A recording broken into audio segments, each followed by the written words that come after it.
We're joined by Jordan Horrobin of NorthStar Bets. Jordan, swept by Boston, 5-game losing streak, fourth in the AL East. Is this a blip or a reality check in a long season?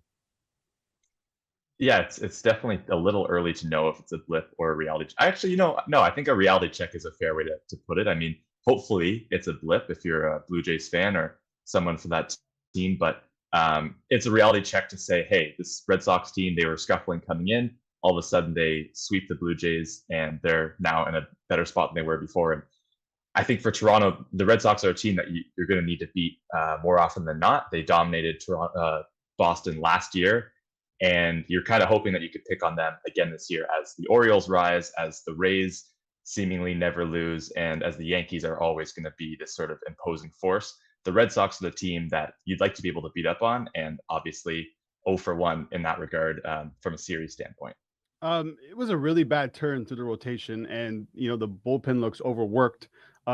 It's an issue, obviously, when your starters can't go deep into games. I don't think anyone got out of the fifth inning in this series. So what's going on with these arms at the moment? Because just a week ago, they looked unstoppable.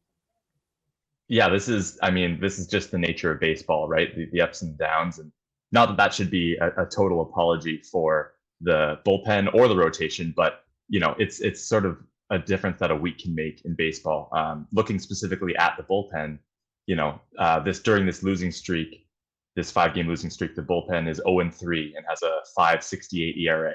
Okay, and then if you look at just the week prior to this losing streak, the bullpen was 2-0 with a 0.53 ERA. So, and then that coincides with the rotation doing really well and going deeper into games. So sometimes these things are connected. Sometimes you'll have a couple of relievers or a couple of starters firing on all cylinders and other guys who aren't. Rarely you're going to have everybody, guns a-blazing. So unfortunately, they're caught in a stretch right now where seemingly everybody's kind of struggling and scuffling through it. But those things don't really tend to last. And the point is, I mean, April was incredible for the pitchers. Is it fair to say that maybe the fans got carried away a little bit with what we saw in April from them? Oh, fans never get carried away, right? That's not inherent in fanaticism. Yes, I think it's absolutely true. Because it's exciting. It's exciting when you can turn on a game and see the same guy for the Blue Jays throw 6 innings in a row and then just hand it off to the 7th inning guy and then the setup man and then the closer, and then you do it again the next night. That's how you'd like to see it. Obviously, it doesn't always work that way. And so it's just a question of when you hit these harder stretches, when you get some bumps in the road, who is going to step up? Is there going to be a guy that they call up from the minors who can come in and eat some innings and maybe get everything reset? Is it, maybe a couple of starters that can string together some deeper outings to kind of give the bullpen a little bit more of a breather and just go from there? We'll have to see. I think Chris Bassett could easily sort of set the tone in the right direction for the Blue Jays moving forward here. But somebody needs to be able to step up here for sure. Speaking of stepping up, Jordan, if you go look at the bats, George Springer has been struggling. Dalton Varsho has been struggling a little bit. Brandon Belt has been pretty much non-existent. When you look at that lineup, who struggles have been the most glaring for you lately? I think it has to be Springer. I mean, you have a guy who's supposed to be the table setter as the leadoff. And for most of the time that he's been in Toronto, and obviously for most of his career, he's been exceptional. He just has super elite power as a leadoff man.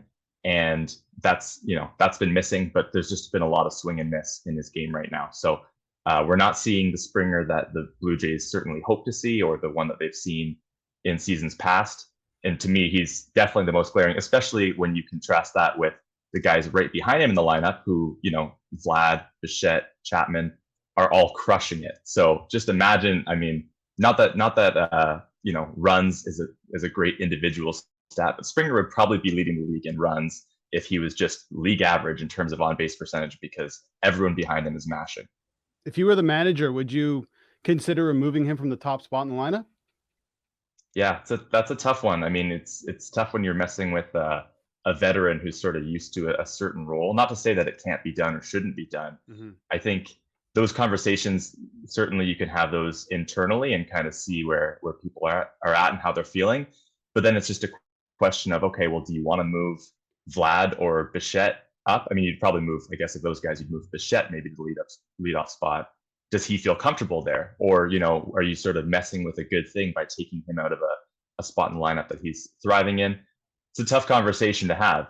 I mean, maybe this is one's a little more off the wall. Maybe Varsho, maybe you give him a try at leadoff just because he's fast and just to shake things up. Not that he's, earned a leadoff role right now, but just to kind of try something out. I wouldn't hate to see that, but I'm not expecting that.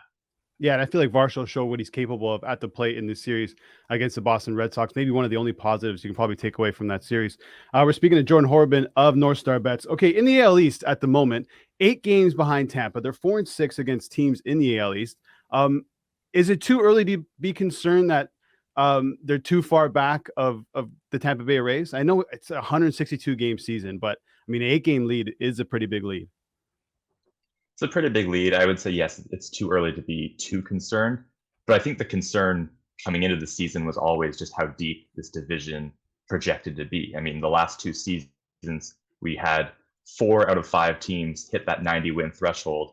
And there were no divisions outside of the AL East to have that happen even once. So going in, I think the expectation was, hey, we've got a really deep division. It's going to be a dogfight.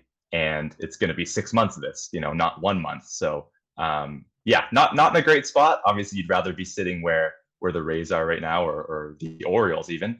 But yeah, I think the Jays, they can't stress about it too much. There's still a ton of games within that division to try to make up some ground. Oh, we're stressing, Jordan. We're all stressing right now. I mean, this month is brutal, right? The Pirates next, the Phillies, Braves, Yankees, Orioles, then the Rays. I mean, I know it's earlier, but at what point do we say, okay, it's not early anymore, and this could be a make or break month?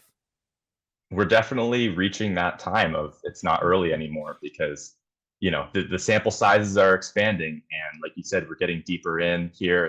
It's not April anymore. And it's really we're getting to the put up or shut up, I think, point of the season. This is an exciting month to be following the Blue Jays and just see what they can do. Again, even if they tank this month, it doesn't mean the sky is falling. But if they put together a pretty good month, if they're even just a little bit over 500 this month against some really quality teams, that will say a lot about where they're at, especially since they're kind of entering this really tough stretch, not playing their best baseball. Jordan, the Pirates have been probably the biggest surprise in baseball. They haven't had a winning season since 2018, haven't made the playoffs since 2015. When you look at this Pirates roster, pitching and batting wise, what really stands out for you and what has made them really good to get off to this 20-12 start? Yeah, I was hoping you would have the answer for me on that one because I am so stunned by this Pirates team, especially with O'Neal Cruz hurt, who, as far as I can tell, is their best player, or at least is supposed to be their best player. So with him out, the fact that they're still just crushing it. I mean, they got, I think, humbled a little bit by the Rays in their most recent series. But yes, overall, they've been so far and away better than the expectations. The Blue Jays are getting them at a time where maybe they're coming back to earth a little bit offensively because the past 4 games, I think they've scored just a total of 6 runs. So, maybe that's the start of a trend of a little more of a downward spiral for the Pirates. Who's to say? But yes, so far it's been incredible. And I really can't even point to one guy. For me, it's just a matter of the fact that without O'Neal Cruz, they still have a lineup that's been producing pretty well. I think all of their starters are better than average ERA in terms of like ERA plus. So it's really like a top to bottom, kind of all hands on deck approach for them. Yeah, it might be all hands on deck for the Toronto Blue Jays as well heading into this month. It's so crazy how quickly things change. I mean, last week they're on pace for 103 wins. This week 91, right? They're still a very good team. I think they're a game better at this point this season than they were last season. So a lot to look forward to anyway with the Blue Jays this season. Jordan, thanks so much for doing this. Yeah, thanks a lot, guys. All right, take care. That's Jordan Horrobin of NorthStar Bets.